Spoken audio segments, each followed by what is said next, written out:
am going to try my very best not to get extremely upset while talking about this story.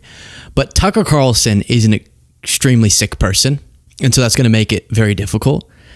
As you know, I just returned and have been honestly struggling to process and kind of get back to normal since the front lines in Ukraine. I was in Kyiv too, but I spent time as close as we could possibly get to where the fighting is actually happening. You see there, I was with soldiers, civilians, hearing the attacks happening. And Tucker Carlson, on one of his recent shows, said something that I was having a really good morning and I was bopping along. I was finally kind of feeling a little bit rested. And I saw this and it really ruined the day. How angry it made me. So listen to what he says about Putin, and then I'll address it. Putin invaded further into Ukraine. But the world order collapsed. Moral clarity thing is a clear issue. If you think that Joe Biden was a better leader or a better man than Vladimir Putin, like, I don't even know what to say to you. That's insane. There's by no measure, did Joe Biden's country, the people he solemnly swore to help and defend, did they thrive? No, they withered. Putin, who's been there for 25 years, his country's improved. The people are happier. They like him, actually. The war's been a little tough on Putin. The war's, of course, it's been tough. Of course, it's been tough. I'd be curious about public opinion today, this far into the war. Well, actually, it's measured a lot. Yeah, look it up. And you can say, oh, that's all a lie. Okay, well, show me one. Yeah. Okay, go there. Yeah. And look, I'm not moving to Russia, but I mean, Putin has been the most effective leader in my lifetime. I can't think of a more effective one. He's been a very stable leader for Russia. But why is he more evil than Joe Biden? Yeah, well, I can't even conceptualize that. Like, you know, you could say, look, I don't know his religious views, but he's promoted Christianity within Russia aggressively. Yes, to combat liberalism and all these other forces. Joe Biden has imprisoned pro-lifers and sued nuns. Well, so exactly, et cetera, et cetera, et cetera. But whatever. But I guess the reason that I okay, I'll get to in a second here my offer to Tucker. I have an offer. But let's address what he said. I guess the question he's asking, and any time that he knows he can't defend what he's saying, he does that, I don't know, whatever. He throws out the most outrageous claim you could possibly imagine and then follows it with, but you know what, that's irrelevant. But here's a Guardian headline from a while ago. 1 million and counting Russian casualties hit milestone in Ukraine war. And even before I get into some specifics of what I witnessed and other documented actions taken by the Russian military, just the claim he's making about Russia and about the goodness of Putin, saying that he can't even comprehend how you could plausibly argue that Joe Biden is a better man than Putin, which we don't even need to address the Biden part of it. What he's trying to say is Putin's not that bad. Putin might be a kind of good guy. And in saying that, he's erasing completely. He doesn't even bring it up. Michael Knowles does temporarily, doesn't even bring it up. The carnage that Putin is bringing upon Ukrainians and his people, as you saw with that headline. He's thrown hundreds of thousands of Russians. If we're just taking the Tucker point of view, which is the Russian, he's good for Russia. Tucker's then saying he doesn't care about, just for this deranged power grab, unnecessary, unprovoked invasion. He's thrown hundreds of thousands of lives of his own people at it. And Tucker doesn't care about that. But apparently this weak, flaccid, ED-addled coward doesn't care about what we're about to go through. And it really does, to the point of struggling to do this segment after what I just witnessed, makes me not just angry, but kind of lost, like in my hope for humanity, that guy would have such a large audience. this sort of pampered, pudgy, silver spoon in his mouth since day one, has no ability to comprehend what it's like for Ukrainians to fight for the country. Tucker could never fight or risk his life for anything. He doesn't even know what it's like to believe in something other than himself that much. And I know that he couldn't argue any of what he just said substantively. He can just throw it out with a friendly co-host and go, ugh. So first of all, he lies about this a lot. Russians' quality of life is far worse than Americans. He said research it. He can research that if he'd like. He's really uneducated on a lot of this, including that, which is disturbing. But then I want to hear him try to explain. 1 million casualties, hundreds of thousands of dead Ukrainians in an offensive illegal war of expansion. And yes, Russians, who Tucker says he's so great for. You have the general bloodshed of the war that Putin is responsible for. Explain how Biden, I don't even pull him back into this, but because he used that comparison, explain Biden's comparable actions here. But then let's get more specific. And I'm uncomfortable doing this because I think sometimes the carnage conversations can go a little bit far, but I think it's necessary. When Russians occupied towns in Ukraine, you had them massacring soldiers and civilians alike in mass executions, many with their hands tied so they were completely unable to fight back. Children executed, mass executions, women raped, burnings of people alive. This is what Putin's regime does. Mutilations, again, many times when people are tied up, can't resist, not collateral damage. It's not the tragedy of war because, we hit the wrong. This is systematic killing, documented systematic killing of Ukrainians. Because as Ukrainian soldiers told me, as civilians told me while I was there, the Russian government sees Ukrainians, thus the Russian soldiers, as subhuman, like animals, and they treat them as such. You have torture of Ukrainians, electrocution of their genitals, suffocation using gas masks in Bucha, Kherson, Mariupol, etc. What were described as organized mass killings and torture chambers, which were used by the Russian military to just obliterate human lives. I was brought personally to a town and explained in vivid detail a torture that happened. And I don't think it's even necessary to disturb people, but involving a car that I was at the site of, where it happened, that has literally not stopped flashing in my head and made it difficult to sleep. That's what they do to people, to civilians. 2 men were castrated in front of other prisoners. A victim was physically carved and brutally tortured before execution. I personally, as I was leaving the front lines driving back to Kyiv, this big city, this vibrant city of Kyiv, witnessed, as you see there on screen, a missile, a part of numerous missiles and drones that bombarded the city mere blocks away from where we were. And then we were the first people to show up on the scene. I watched bodies being dragged out. All of this, not because Putin was provoked or this is, it's such a devastating part of what had to happen because of a totally unprovoked, offensive power grab, resource grab, territory grab, because of his delusional and disgusting belief about bringing back an empire. The town I was in, while I was in it, everyone's being hunted, and everyone's aware of that. They know there's no distinguishment between me, a journalist, or a soldier, or a child, or a mother. And we watched and listened as all the people I just mentioned were massacred by Putin's military. Now let me play for you while we're talking about this a message. I asked the Ukrainian soldier what his message to Americans was. I'm on the front lines in Ukraine, and I asked a Ukrainian soldier what his message to America was. Take a listen. What can I say? Putin is a lying pig, and I'm sure he is being misinformed as well. And believing him is a mistake.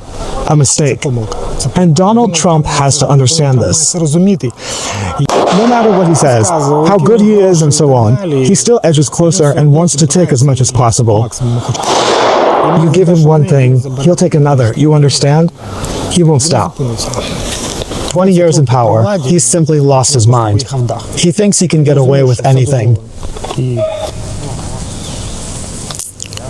We must fight. He knows people who have been, these are the people he's fighting for, dragged out of their homes and executed just for being Ukrainian. Russia invaded a sovereign country and then just started mass slaughtering people because of Putin's expansionist ambition. And that, to Tucker, is the sign of a good man. Here is a 14 to 15-year-old, a child, telling me his message to Americans. They could share one message with Americans, what would it be? Enjoy life, and thank you for all the help you are providing us. We hope you never experience anything like this and live in peace and tranquility. This kid, who again, do you remember if it was in the video? 14, I think 14 or 13 or 15, in that range. Can't drive yet. I don't know what the driving laws are actually there, but excessively young. Where we're sitting is moments away from where the Russians are. But he has nowhere to go. And he wants to stay with his family. Putin is willing to just slaughter people like that kid. And what is his message to us? Be happy. I hope this never happens to you. That was the girl he was standing next to. Her only message was, I really hope my relatives are okay. We met numerous people who had family in Russian occupied territory and were just hoping the Ukrainians could push the Russians back so they could see their family again, not knowing what the Russians are doing to their family. But that kid's response of, thank you for your support, and I just hope you're happy. And then imagine what Russia could be if Putin would stop with this. The justified economic backlash Russia receives because of these constant invasions and constant violations of their neighbors' sovereignty. If you removed that, if they stopped with that, thus could kind of participate normally in the global economy, they would be in a much better place. So many Russians live in horrendous conditions. While Tucker's correct, many of them do support Putin for a bunch of reasons. One of them being into propaganda, and then also just deep ideology that's disturbing. But they are being hurt a ton by the actions of Putin. So, my offer for Tucker, I said after I left that I definitely go back to Kyiv again. I don't see myself, at least in the near future, going back to the front lines. A part of what I was so struck by was that after I left, I thought I can never do that again. That was too horrendously terrifying. I was too scared for my life the entire time. I couldn't handle that constant feeling of hearing the killing of other people around me. And all the soldiers and civilians who are staying in their home and fighting are able to and are choosing to, not really a choice in some cases to them, because it's a fight for their life, but they're dealing with that every day. I dealt with it for 2 days, and hearing me explain how I left and I can't do it again. And they've been doing it and are going to keep doing it as long as it takes to protect their home. But despite me not wanting to, I will go back to the front lines, Tucker, if you'll go with me. You clearly have some strong thoughts about this where you think Putin's a great guy despite what he's doing, causing hundreds of thousands of deaths, slaughtering of men, women, and children, horrific torturing. You think he's a good guy. So let's go witness what it is that he's doing together. Come join me on another trip and see how you feel. I'm serious. If he takes me up on this, I'll actually do it. Not that you need this because you clearly are a very rich guy, but I'll pay for it. Otherwise, f*** off. You're a pitiful, soulless, small, cushy man with a cushy, weak life. And you don't have in your entire body the courage that Ukrainians have in their fingernail.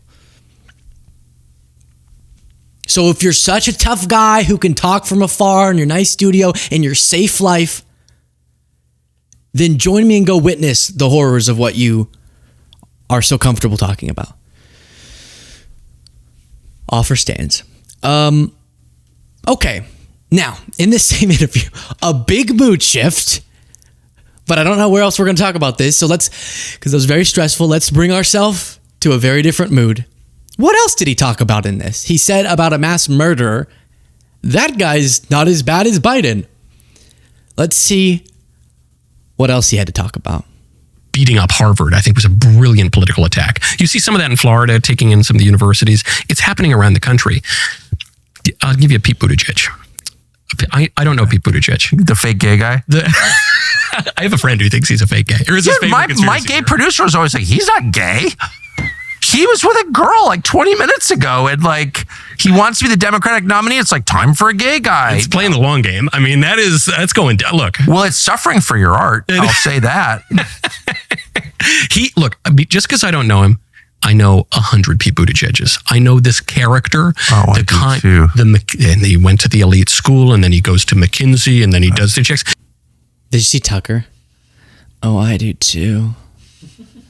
Oh, I know 100 Pete Buttigiegs. And I think... Then find some benighted Midwestern town that he can just like become mayor of. I'm a mayor now. Talk about I was talking to a big Democrat figure, and he said, say what you will about Pete. He's the greatest careerist we've ever seen. You're mayor of this tiny town. You become the Secretary of Transportation. No, but of course. But the town kind of sucks. Actually, he didn't do a good job. If he didn't have the college there. But I've always wanted to interview him. He's never agreed to interview, but I'm going to ask him some very specific questions about gay sex and see if he can even answer. I doubt he even knows. Where does... Yeah, no, totally. I don't... I'm not gay, dude. What do you mean, where does? Finish that sentence, Michael. Where does what? Where does the penis go? I think it's pretty self-explanatory, bub. In the other penis.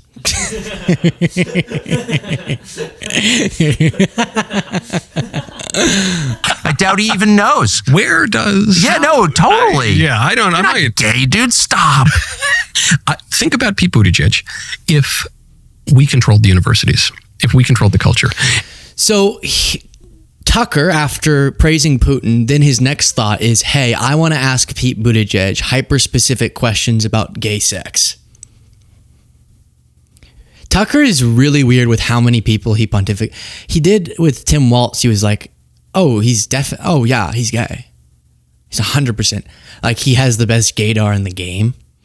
And I love how he cited that Pete Buttigieg, we've played it before, but if you hear Pete's story, he went to serve his country. And when he got back, he thought to himself, or I think it was while he was serving, he was thinking, what if I died here and never got to actually experience love? That was the quote. And so when he got back, he ended up coming out and finding Chasten. And, but obviously Tucker doesn't really care about the truth of that, but it's just strange how much he thinks about gay sex, I guess. All right, I had something else, but I can't handle any more of Tucker. There it is. A disgusting human being who I will go on a trip with if you'll take me up on it. Otherwise, he is a coward and a bitch.